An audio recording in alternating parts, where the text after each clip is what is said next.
On a quiet autumn morning in Seattle, Washington, 32-year-old Noah Carter walked his golden retriever Charlie through a lakeside park as he did every day.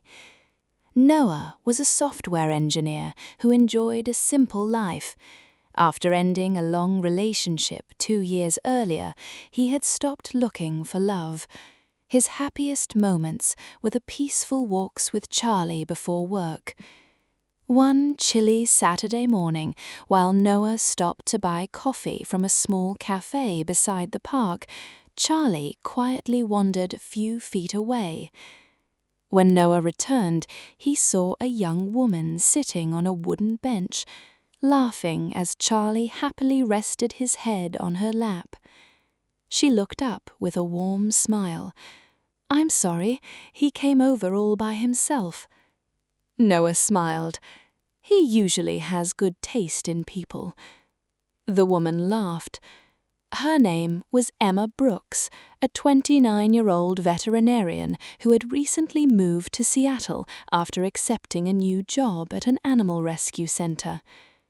Charlie refused to leave her side.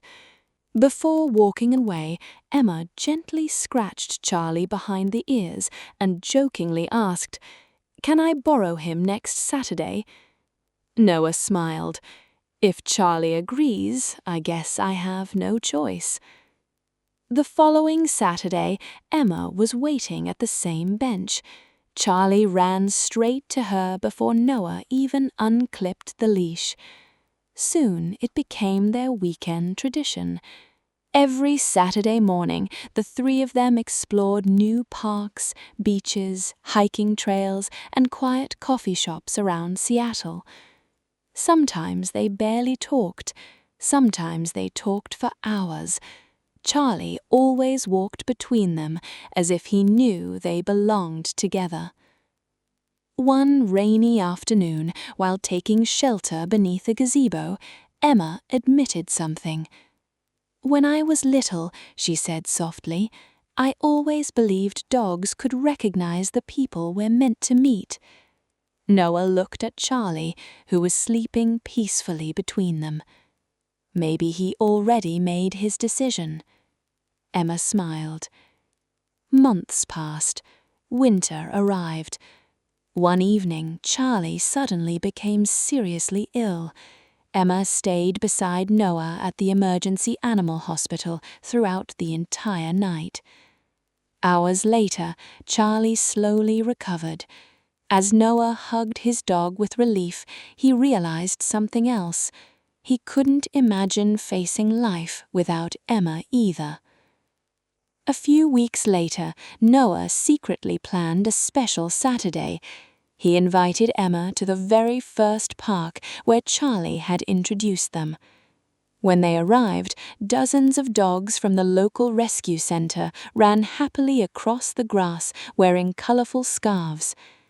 In the middle of the park stood Charlie, proudly wearing a small blue bandana. Attached to it was a tiny card. Emma opened it. It read, "I borrowed your heart the same day you borrowed my dog." She looked up. Noah was already kneeling on one knee, holding a small velvet ring box. "Emma, I thought Charlie was the best thing that ever happened to me. Then he introduced me to you. Will you marry me?"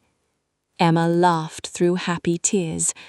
"I was hoping Charlie would do something like this." She whispered, "Yes." People around the park applauded. Charlie barked excitedly and ran circles around them, making everyone laugh. 1 year later, Noah and Emma were married in the same lakeside park. Charlie proudly walked down the aisle carrying their wedding rings. Near the bench where they first met, the city later placed a small plaque that read, "Sometimes love doesn't arrive with perfect timing. Sometimes it arrives with a wagging tail." Years later, couples visiting the park often smiled whenever they saw Charlie greeting strangers. Noah always joked, he's still introducing people. And maybe he still was.